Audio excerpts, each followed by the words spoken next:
Hello, welcome to Lattes and Lore. Today we're diving into Tower of Dawn, and we're going to deep dive into some Valg things that have come up if you're following along the Throne of Glass journey. Requisite spoiler warning. Anything in Throne of Glass is up for grabs. So Absolutely. If you've not read Tower of Dawn, don't listen to this podcast. And potentially if you've not read Kingdom of Ash, don't either. We'll try to stick to Tower of Dawn, but we will try. It's kind of hard to do when we get into some of these other discussions. So that's your spoiler warning. If you don't care, stay and listen along. Stay along with us. Tower of Dawn is a big segue book, and it is the one book. Okay, it's the one book that gets the most shit on. Yeah, it really is. And I will tell you, I've only read Tower of Dawn one time, but it is the most important book to connect all of the Maasverse together. It connects Crescent City, it connects Throne of Glass, and it connects Akatar all together. So you have to read it. You have to read it. If you don't want to read it, or you don't like Chaol, because lots of people don't like Chaol, he has his place in the Maasverse just like Tampon does. But if you don't like Chaol, read Tower of Dawn before you read Empire Storms, or tandem read them, because you have to read it. You have to read it. I can't imagine people that actually skipped this book. I can't either, because it's really important. What was going on when we got to Kingdom of Ash. Right. I'm not gonna. I did not enjoy this book. I enjoyed this book. Mm-hmm. I was not looking forward to when I found out this was happening at the same time as Empire of Storms, and it was about Chaol, and I was like, "Oh, it's so." I didn't tandem read. No one was like, "Hey, Lauren, tandem read these two," because I read this like initially several years ago now. Yes. I did the tandem read, and I just remember being like, "Are you kidding?" It was, but I'm glad I read it because it was very enjoyable because we did get to go to the southern continent and we did get to explore and learn about a whole new basis of people and everything. So, but I just can't imagine anyone who just can't. Skipped it. I can't, because there's so much in this book. And yes, Chaol is insufferable. But you've got to remember, when Tower of Dawn opens, he's sustained a life-changing injury. He's paralyzed from the belly button down.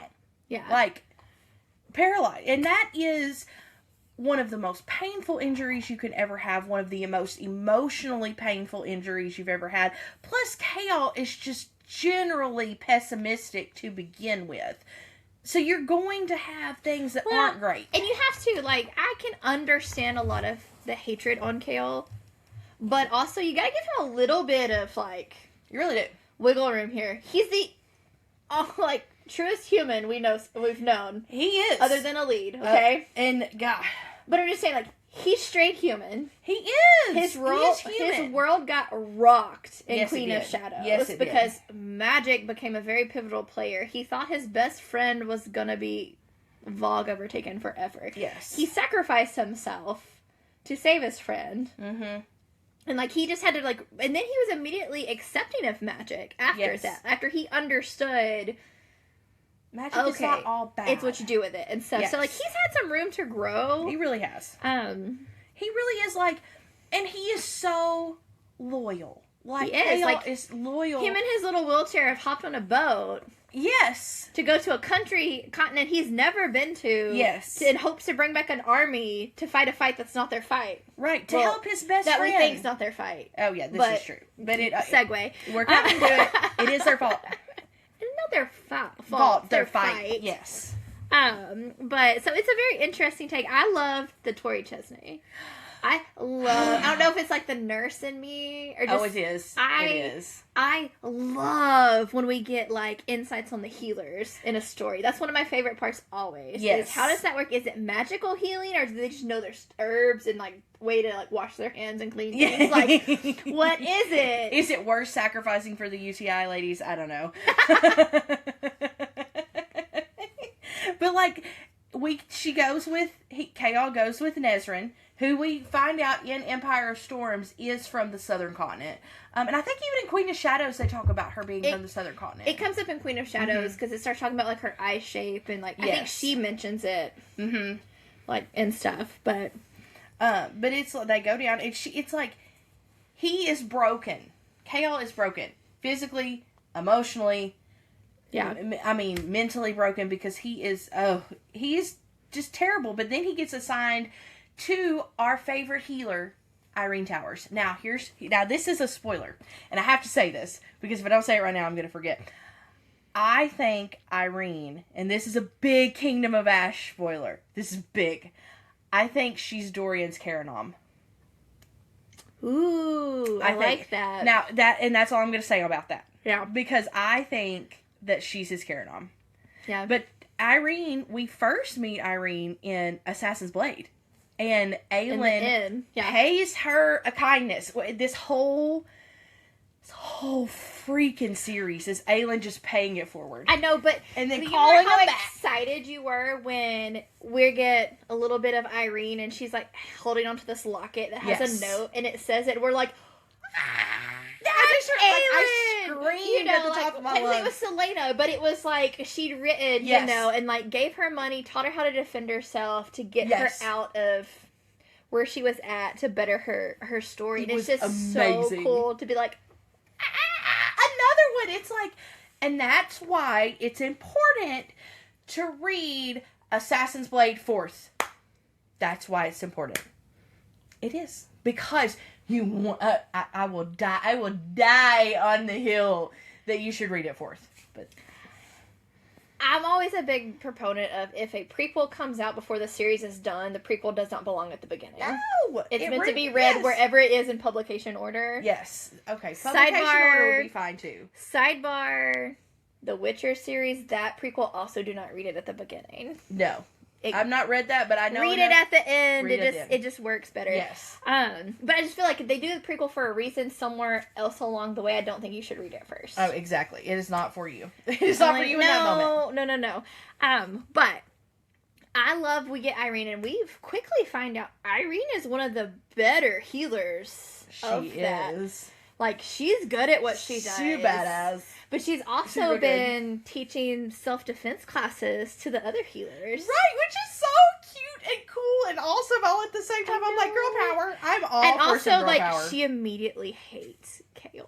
She really does. That's probably the truest enemies to lovers. It really is. In some of these stories, because she did not want to help him. No, she didn't. Not at all. He is such a grump.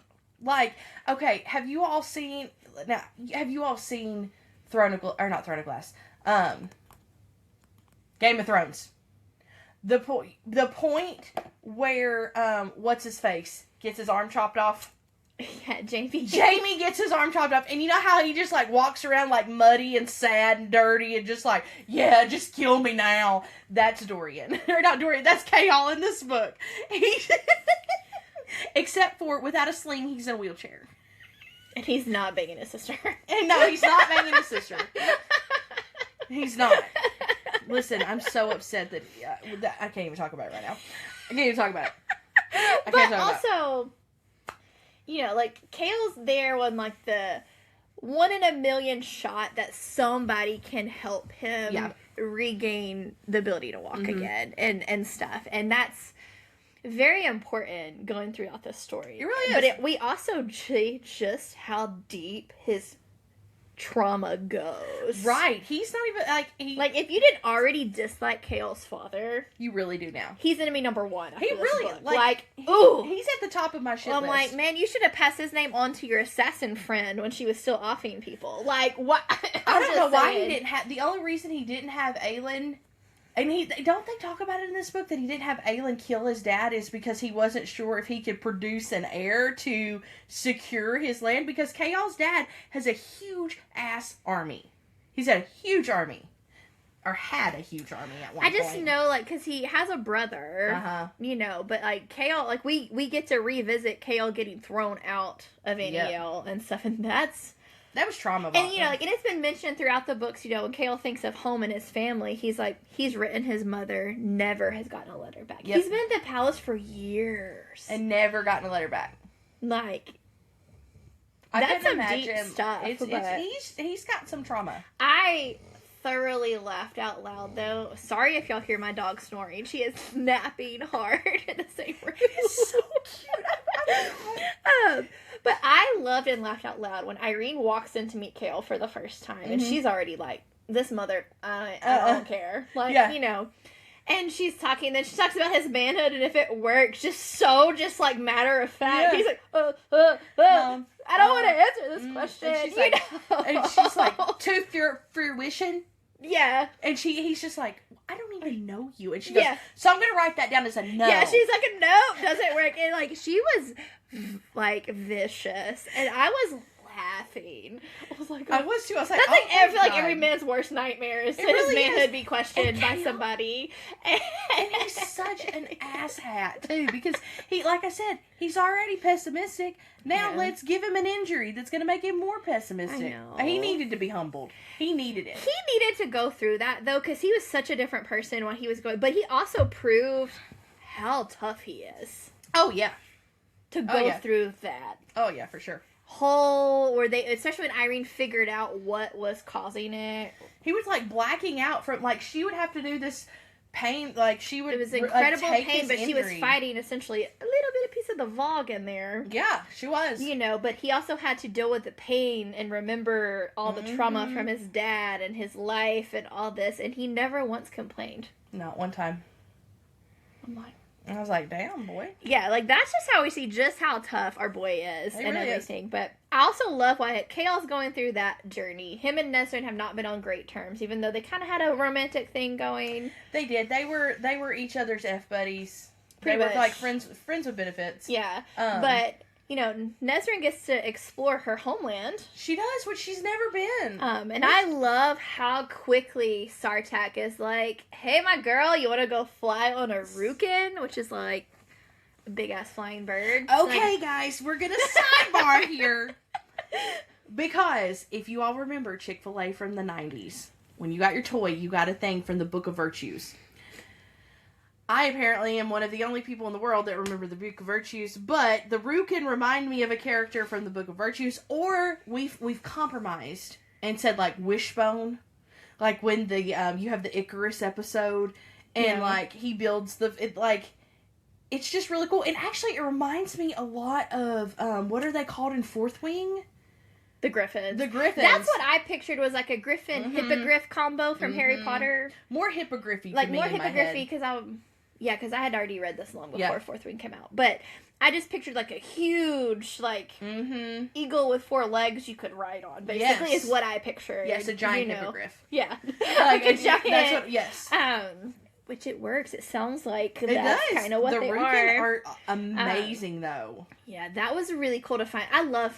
If you're going any story that has more magical creatures, yes, it's so good. I'm gonna continue reading. I would have stayed for the Rukin. Yes, I was. Even if I was hating this book. Yes.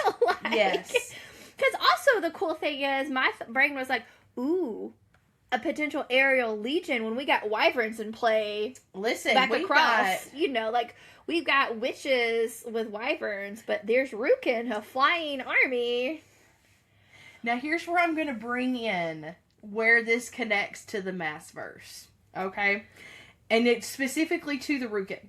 So, the Dawn Court flies, and this is from Akatar, the Dawn Court flies peregrines, which are bird-like feather wings, except for, like, I feel like the Rukin were described more as, like desert-y things. The peregrines have like tropical colored feathers. Like they are brightly colored.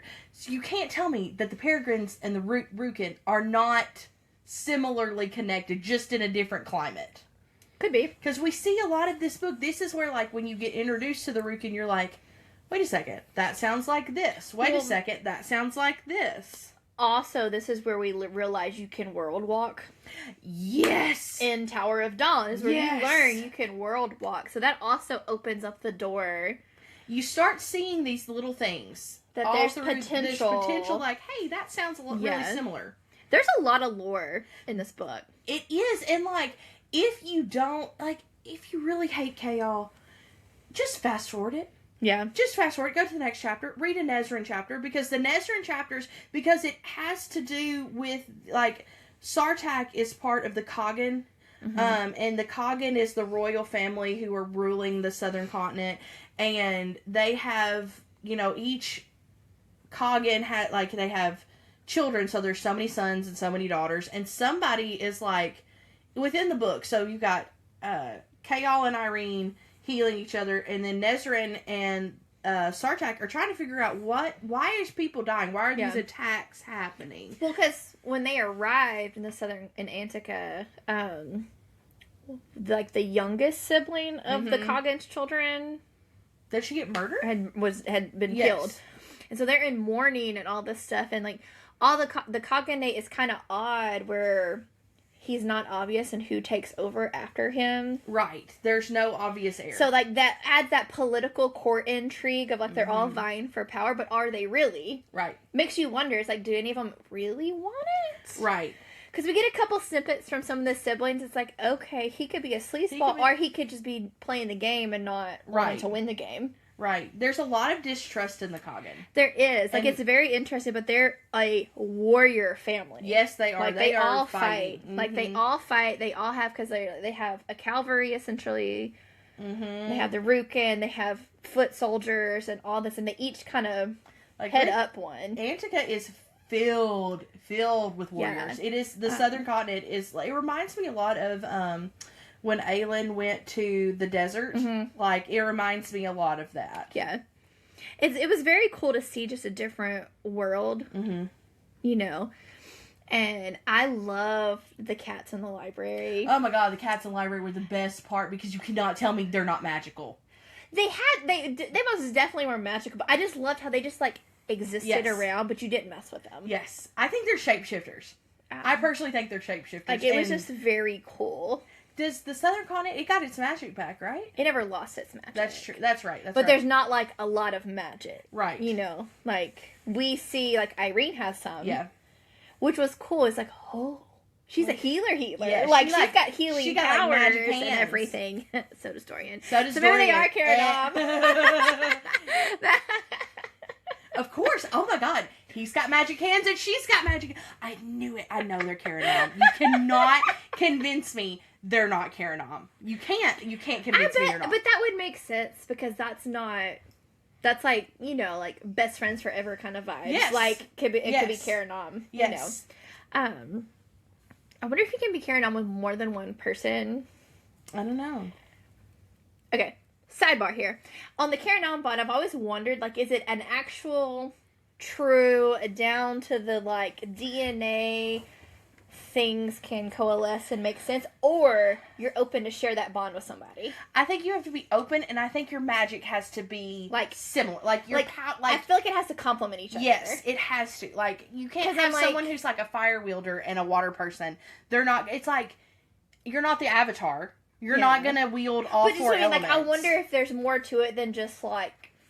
I think so. It's a special bond. I feel like it's a special bond because you trust that person solely that they're not going to overtake your power. Yes, I think so. And your magic kind of complements you. Like, I feel like Dorian could be carrying on with multiple people because he just has magic. He does. Like, raw magic. And that is... It's so hot.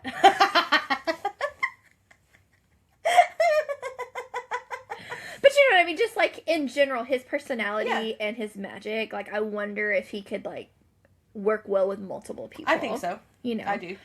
It's just very interesting. I never thought about him being carrying on, though, until you brought it up. I'm like, oh, that's a good I think he's carrying on with Irene. Yeah. But we'll get to that in Kingdom of Ash. But it was a very cool scene, because then you got Nezran and Sartak are going, like, she's learning more about her people in the Rukin. Like, he takes her off to where the Rukin are, and she's meeting some and doing all this other things, you know, and Sartak's playing the game. He is. He starts hitting on her quick. He does. Because he asked Chaol, he's like, so, are y'all like a thing or like just a thing? You know One of my favorite lines is when, like, he goes, oh, I didn't expect to see you, you know, and she said something about not taking, he goes, oh, I most definitely would take all day. I was like, oh, yes. Play the game, bud. Play the game, man. Play the game.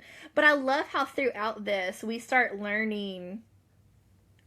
We come closer and closer to learning about the Valg.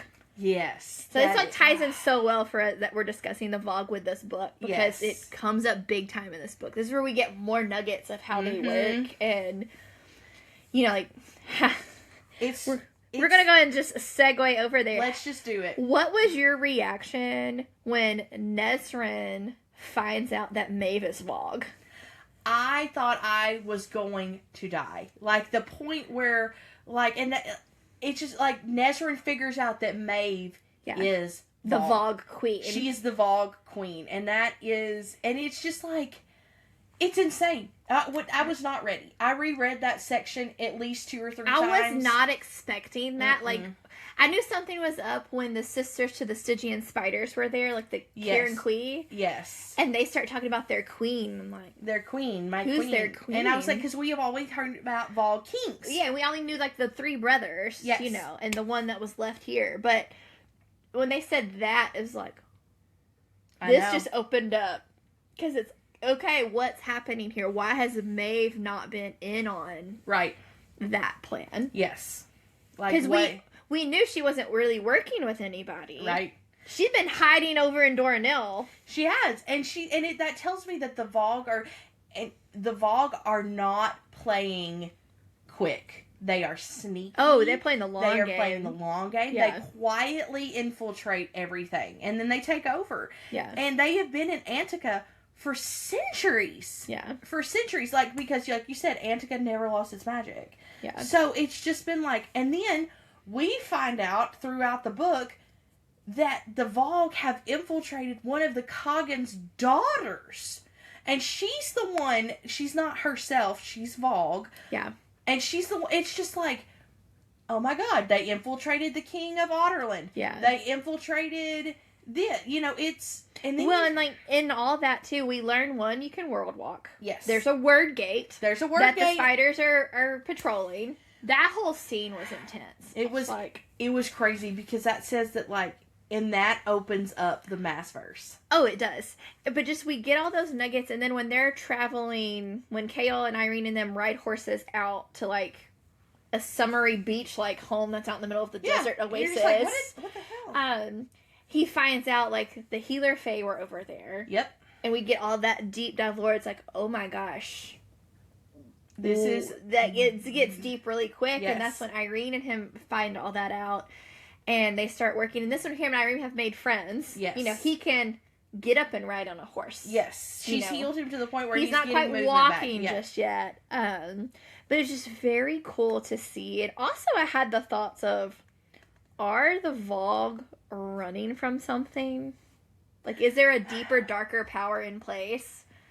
I personally don't think so. Or do they just, like, taking over things? I think the Valg is the enemy. And I think it's the enemy because then we start, like, realizing that, oh man, that sounds like characters from Crescent City. That sounds like characters from ACOTAR. I hadn't read Crescent City yet when I read this, but I had read ACOTAR. But it made me wonder, one, it sounded like the Daglin that you hear of, them talk, are Valg, are from the same world. Right. But it also made me wonder, are the Valg, like, low on the food chain? Right. In their world? Right. And so they're just trying to run away to different worlds? Yeah. Or are they just, this is what they call them in this world, you know? Yeah. Like, if they move. Because I was, you know, it just makes you wonder. It does. It does. This is like, this is where, like, I love deep diving into this stuff and, like, trying to figure out all this. We know that the Valg are in all 3 series. We know that whatever... I don't know if we'll ever figure out what their, like, true identity is, because they come in, they take over a world, and they go on. Yeah. Well, because the biggest thing is, like, the Valg that we know, for sure, are a parasite. Yes. In Aurelia, or in this world. They are a parasite. Even in the southern continent, they're a parasite. Yes. The Daglin were a parasite. Yeah. Spoiler for Crescent City, the Asteri aren't necessarily a parasite, but they suck your power. They suck your power out. Like, they take your power. They parasitic. And they take all the people from all the worlds and shove them into... That's why... But just, like... So it makes me wonder how many different species from that world exist. Mm-hmm. And how does it all tie together? And I'm really hoping that's what we're getting in ACOTAR 6 and 7. Yeah. But I am doing my best to not try to build... Yeah. I just want to... Because I felt like I built up Flame and Shadow really high in my brain. And it was not a bad book. I did not think it was a bad book. But I feel like you can build up these theories so much But, like, I like to, like, what we're trying to do is just connect where we can connect. And we can, like, see like, where the connections are. I enjoyed, like, after reading this and then reading Crescent City and then getting Flame and Shadow, it was very cool to see just how deeply the worlds are connected. But there's still so much we don't know on those connections. Right. But one thing that was wild to me is, you know, we've gotten the story of Erewhon and, like, that too. Gavin and them fought like centuries, millennia ago. Yes, they fought the Valg. And Brandon, they fought Erewhon and his Valg.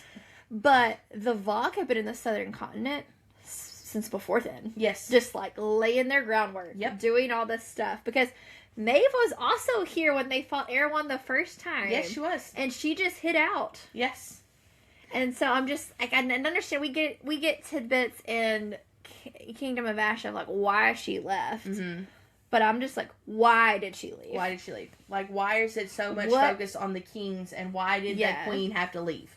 Like, and I don't think, and this is where this is part of it too, I don't think it's a coincidence that in Crescent City, there is an Asteri that's not with the other Asteri. Yeah. And I don't think it's a coincidence that Maeve is not with the Valg queen, like the Valg kings. Like, I don't think that that's a coincidence.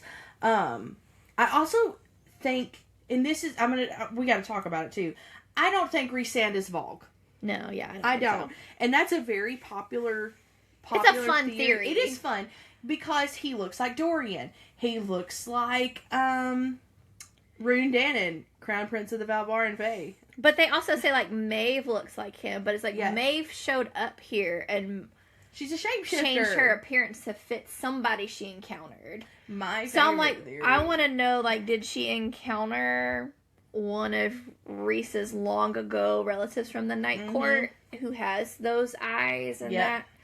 And that's who she picked, you know. Like, it's just something interesting to me. It's just, I love the Valg. I love that Sarah J Maas has made this specific villain, the specific enemy, and it's everyone's enemy. Like, it is a problem that has gone on in her universe for centuries. I love that Valg are darkness, and what gets rid of them is light. Like, I love that. I love that Irene heals with light. The Torch Esme is the symbol of a fortress of light. Aelin is fire. And the owls. Yes, and okay. I know that owl that Maeve has is a healer. It's a Fae healer locked in an owl's body. She's got her trapped. I know it. Yeah. When that was revealed here, I was like, that's a Fae trapped in that body, but why does she have a healer with her if a healer could undo her? Right. That's more for Kingdom of Ash discussion. But it made me, it was like, whoa, like, we know that's a Fae. Like, that's not just a pet owl. Right. Like, but we know it. We know it. I would love a deep dive. I'm like, oh, did you, like, bloodbound her, this owl, where, like, you can never change into your Fae form, you can never use your healing powers on me? Or did she, like, bargain her shape-shifting away to save someone? That's what I'm saying, like, did she bargain away to one of the Karen Quee or Stygian spiders for something? Like, there's a lot of, like, random questions, and I'm like, I would like to know the answers to these. Because, like, we're going to go back again to I'm going to go back again to, what is his name? Chaol and Irene. They're bloodbound now. Their magic is tied together. Yeah, because what goes down in the library. Yes. Like, there's a scene that goes down in the library. Long story short, Irene and Chaol are tied together like Rhysand and Feyre are. They have a bond, so if one of them dies... But again, on a different level, because Chaol sacrifices himself again to save somebody. But the only way that Irene can save him after this Valg attack is bind them together. So as long as her well of magic is good, he can walk. Yep. If her magic dips, he can't walk. And I knew he got back the ability to walk too soon in the story. Oh, for sure. When he started walking, I was like, oh no, there's too many pages left. There's too many. We found out too many things. There's too many pages left. Something's going to happen. And this isn't where she had, like, opted any main characters yet. Yeah. So I'm still wondering, like, is this the moment? Like, was Nezrin gonna die? Was Sartak gonna die?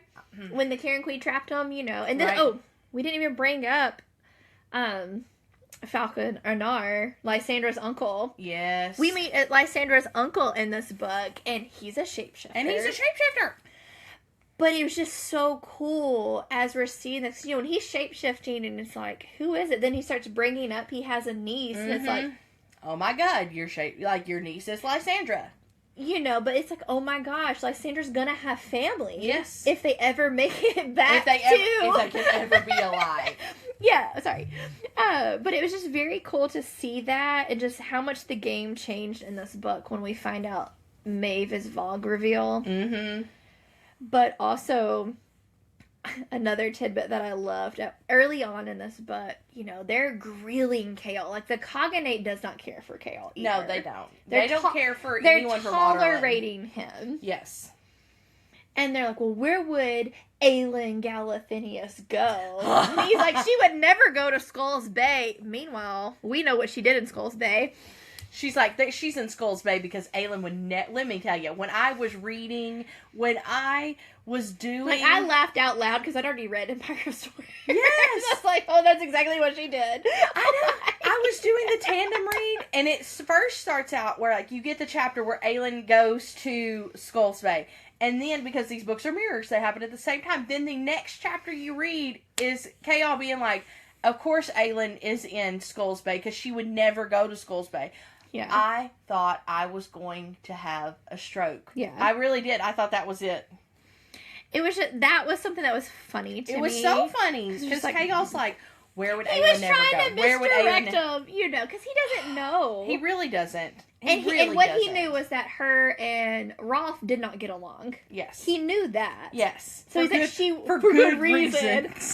Rolf is also one of my favorite characters, and I want a mini book about him. I do too. And the sea dragons, like, bring it on. I would love to read that. I want that lore on the Mycenians and everything. But, and just like, what's he up to after Kingdom of Ash? Mm-hmm. Like, what's he getting into after all the things? But there was so much going on in this book. It was a busy book. It is. It is. And, like, the first half of the book, and this is a lot of it with, I feel like a lot of books where you introduce, it's like its own story. So you're in a new land. Mm-hmm. You're in with new characters. You have to let it build for a minute. Like, the first half, I think, or I would say the first third is slower. And she's thick. Tower of Dawn is a thick book. Mm-hmm. But the second half of the book, just hold on. You're going to find out. If you enjoy, this is not to condescend to people who don't read anything, but like, or only read romantasy. If you like fantasy books, this is the book that makes this series, like, amazing. This is the book that you're like, oh my God, she's actually going to do it. She's actually going to Avengers Endgame us. Like, she's going, like, they're all going to connect somewhere. Because also, not only do them seeing how Chaol and Ness are interacting with all of them, Aelin sent her letters. Yes. Like, her into the... Oh, what's her name? I forget what it is. The more feisty Cognate daughter. Yes. I cannot think of her name. It just went out of my head completely. I shall Google. But she basically called her out. Yes, and was like, you know, but I love that because at the same time, it needed to happen. It needed to be done. Yes, it did. And they end up, you know, the Cognate, because Chaol and them saved one of his daughters and all of this, sending over half of his army. Yes, and that's the Rugen. Like, you know, Sartak takes all of the Rugen. Yep. Hassar. Yes, Hashar takes like multiple. I don't know if she took all of their cavalry forces. She took a lot. And then the other one with the foot soldiers. So they're loading up on ships and they're going to war. Yep. Like, they're going over, and that is just so cool. It is. It is. We find out that we're fighting this multi-century-old beast that is the most evil thing we've ever seen. At the end of Empire of Storms, everything is built up. They're all coming to help Aelin. They're all coming to help Aelin. And Aelin's freaking trapped in a freaking box. So it's like, now not only do you have to fight the Valg, you have to get the main character back. You have to. And it is... These Empire Storms and Tower of Dawn have set up for Kingdom of Ash to be one of the most heart-wrenching, best books I've ever read. Also, that is a book I will never listen to the graphic audio of. No, never. Never, never, never, never. Elizabeth Evans does a phenomenal job narrating also, the entirety of the Elizabeth series. Evans, please come to BookCon so I can get you to sign my book, please. But you're like, phenomenal job. I don't want to hear the things that go on in Empire of Storms, but definitely Kingdom of Ash in graphic audio. No, I don't need to hear screaming like that. No, because the book already made me cry. Oh, yeah. I thought it was fun. Not only does this book mirror Empire of Storms, but the mirror between, like, Erewhon and Maeve. Yes. Because, like, Erewhon conquers through force. She manipulates. Yes. Yes. Like, she built influence. He built armies. Yes. Like, it's just, like, this back and forth. We knew he was the villain. And we kind of knew May was the villain, but we kind of only thought she was the villain to Aelin. Right. Because, you know, to be fair, Aelin did just, like, come into her country, into her whole land, and was like, hey, I'm going to take this shit over. But it also explains, like, especially whether if you tandem read or even if you read them separately, why Maeve wanted Aelin. Yes. Maeve, yes. Because it's like, oh, she's worried Erewhon or one of his brothers is coming for her. So she needs a fire wielder. Yes, she does. And she wants the most powerful fire wielder that we know of. So it made sense. But it also made, like, learning all that about Maeve just made how she manipulated the cadre. Oh my god. So different. But not just the cadre. Brandon thought she was Fae. The original Fae Queens, the sisters, thought they had a third sister. Yep, they sure did. Like, that's some serious networking of lies to keep that house of cards from falling. Yes. And she is good at it. Not just for, like, a couple weeks. Centuries. Centuries. This girl is able to keep all these secrets. It's wild. It was so good. Like, I don't know. And I was concerned. At any point, did you wonder if Erewhon and Maeve were teaming up? Yes. Yes. I thought it the whole time. Yeah. I thought that, that's how she'd bargain her freedom or something. Yeah. I thought she'd lend her forces to Erewhon. Yep. Like, in this book. Yes. To avoid having to go back to their homeland. Because Erewhon was not her husband. It was like Orcus or Orthus. Yeah, something like that was her husband. Orcus, yeah. It was just, part of me was like, and this is what, like, this is where the Valg have, you know, they have their kryptonite is light. Yeah. Their other kryptonite is they don't work together. Yeah. They don't work together. And that's what makes Aelin and her cadre, essentially, so much more powerful. What I loved about this book is the entirety of the series up until this book. They were like, we need more armies, more warriors, more magic. Mm-hmm. And it's like, Tower of Dawn's like, ask the healers. Yeah, they're like just ask them. Because it was like, clearly that's who they attacked. That's why the Fae healers disappeared from the Torre and everything. But it just made it be like, yep. Yeah, it wrapped it up in such a beautiful bow. Mm-hmm. This book does not rate high on my list in the series because something's got to be towards the bottom. It does. It's not my least favorite book, but it's like middle way because it's a good lore book. It is. It is a good, like, it ranks where it ranks for me. Nothing, you have to rank them. You have to do top 10. Yeah. And this is not going to be in my top, like, it's in my bottom 5.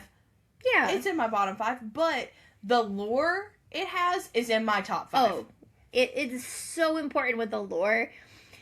And, and once I've read a series through a couple times, if I go back and reread anything, I cherry pick what I reread. Absolutely. Like, absolutely, I do. I might read a couple inserts from this book, and this book, but I really reread the entirety of, like, 3 of the books from the series. Yes, absolutely. Like, I'm going to listen to Queen of Shadows every single time. Every single time. I'm going to cherry pick through Air of Fire. Yes. Yeah, I'm just going to read, like... Because I want some of the witch chapters and some of the Mistword chapters. I just like this, like...